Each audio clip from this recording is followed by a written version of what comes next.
selama 80 tahun, dolar adalah oksigen bagi perdagangan dunia. Siapapun yang melawan Washington, oksigennya akan dicabut lewat sanksi ekonomi. Tapi hari ini, China telah menciptakan tabung oksigen mereka sendiri. Dengan lahirnya Petro-Yuan, kesepakatan minyak tak lagi harus melalui New York.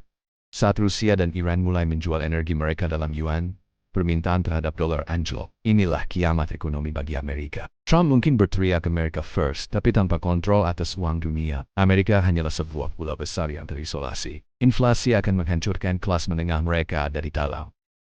Lalu, di mana posisi Indonesia? Sebagai pemilik cadangan nikel terbesar, Jakarta kini berdiri di persimpangan jalan paling berbahaya dalam sejarah modern kita. Jika dolar adalah jantung ekonomi Barat, maka keunggulan militer adalah ototnya. Namun, untuk pertama kalinya sejak Perang Dunia Kedua, otot Amerika mulai mengecil di hadapan aliansi militer Tiongkok, Rusia, dan Iran. Ini bukan lagi soal jumlah tentara, tapi soal teknologi hipersonik. Rusia telah meresmikan rudal Zircon dan Avanza yang mampu menembus perisai pertahanan udara tercanggih. Washington hanya dalam hitungan.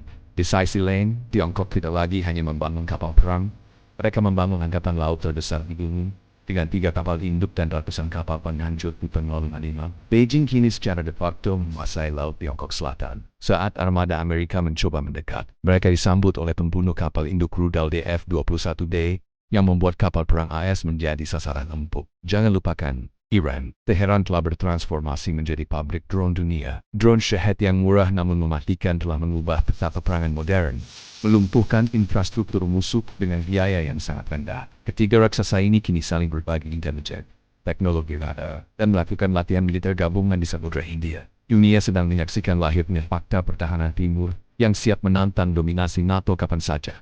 Donald Trump kembali dengan satu janji, Make America Great Again. Namun, dalam kacamata geopolitik, kebijakan America First justru menjadi bumerang yang mematikan. Dengan menarik diri dari perjanjian internasional dan menekan sekutu-sekutunya di Eropa dan Asia untuk membayar lebih, Trump secara tidak sengaja sedang menghancurkan sistem aliansi yang dibangun Amerika Serikat selama puluhan tahun. NATO kini berada di ambang perpecahan. Jerman dan Prancis mulai meragukan komitmen Washington sebagai pelindung. Di Asia, Jepang dan Korea Selatan mulai bertanya-tanya, apakah Amerika akan benar-benar datang saat Tiongkok bergerak? Ketidakpastian ini adalah karpet merah bagi Tiongkok dan Rusia untuk masuk dan menawarkan stabilitas baru. Trump mungkin berhasil menyelamatkan beberapa pabrik di Ohio, tapi ia kehilangan pengaruh di Selat Malaka, Laut Tiongkok Selatan, dan Teluk Persia. Saat Amerika sibuk membangun tembok di perbatasannya sendiri, Tiongkok sedang membangun jembatan ekonomi melalui Belt and Road Initiative. Amerika sedang bertransformasi dari penguasa dunia menjadi sebuah benteng yang terisolasi. Lalu, di mana posisi kita? Jakarta kini menjadi hadiah paling diperebutkan dalam catur global ini. Indonesia memegang kunci masa depan energi dunia. Nikel. Tanpa nikel kita, revolusi kendaraan listrik Tiongkok maupun Barat akan terhenti. Inilah alasan mengapa Beijing habis-habisan menanamkan investasi di Sulawesi dan Maluku. Sementara Washington mencoba mendekat lewat Fakta Keamanan. Presiden Prabowo Subianto memahami posisi tawar ini. Beliau tahu bahwa Indonesia tidak boleh menjadi sekadar pembantu bagi satu kubu.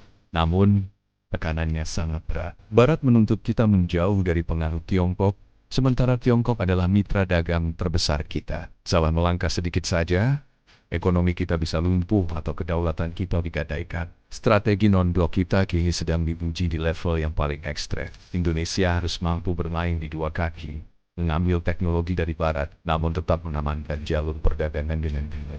Kita tidak hanya bicara soal ekonomi, kita bicara soal menjaga harga diri bangsa di tengah tarik menarik dua raksasa yang siap memangsa negara lemah. Di bawah kepemimpinan Prabowo, arah pertahanan kita jelas. Kembali ke laut, modernisasi TNI AL bukan lagi sebuah opsi, tapi perintah harian. Kita sedang memperkuat benteng Nusantara dengan kapal selam canggih dan fregat penghancur yang mampu melakukan deterrence atau pencegahan terhadap armada asing. Kita harus menguasai Selat Malaka, Selat Sunda, dan Selat Lombok. Jika tatanan dunia baru benar-benar pecah menjadi perang terbuka, siapapun yang menguasai selat-selat Indonesia, dialah yang memegang leher perdagangan energi Asia.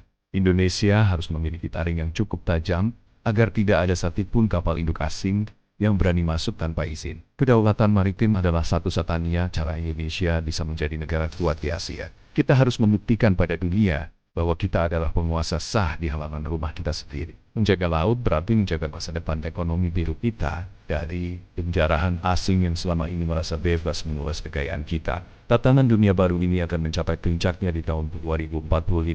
Akankah Indonesia benar-benar menjadi makan Asia yang baru? Semua tergantung pada apa yang kita lakukan hari ini. Investasi pada manusia, pendidikan, dan kesehatan harus berjalan beriringan dengan penguatan militer. Tanpa rakyat yang cerdas dan sehat, kita tidak akan bisa mengoperasikan teknologi masa depan yang rumit. Kita harus mewaspadai ancaman dedolarisasi yang bisa memicu inflasi global. Indonesia harus mulai memperkuat mata uang digitalnya sendiri dan memperluas kerjasama local currency settlement dengan mitra dagang strategis. Kita tidak boleh lagi menggantungkan nasib rupiah pada keputusan yang dibuat di Washington DC atau Beijing. Masa depan adalah milik mereka yang mampu beradaptasi. Indonesia memiliki modal demografi, kekayaan alam, dan posisi strategis. Namun, tanpa visi yang kuat dan persatuan nasional, kita hanya akan menjadi medan tempur bagi kepentingan asing. 2045 bisa menjadi tahun keemasan kita, atau justru menjadi puncak kecemasan jika kita gagal mengambil momentum hari ini. Dunia lama sudah berakhir, era di mana Amerika mendikte segalanya telah lewat. Kini, kita memasuki rimba geopolitik yang lebih liar,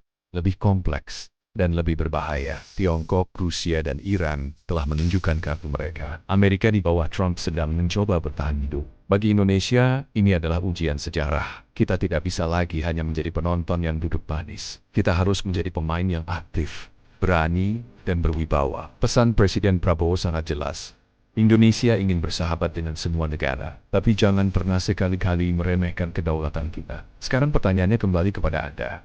Menurut Anda, apakah Indonesia sudah cukup kuat untuk menghadapi badai tatanan dunia baru ini? Ataukah kita masih terlalu bergantung pada kekuatan luar? Tuliskan analisis tajam Anda di kolom komentar. Jangan lupa untuk like, share, dan subscribe untuk terus mendapatkan analisis geopolitik paling berani di Geonusa Journal. Karena di dunia yang sedang terbelah ini, informasi adalah senjata terkuat Anda. Saya Geonusa, sampai jumpa di video berikutnya.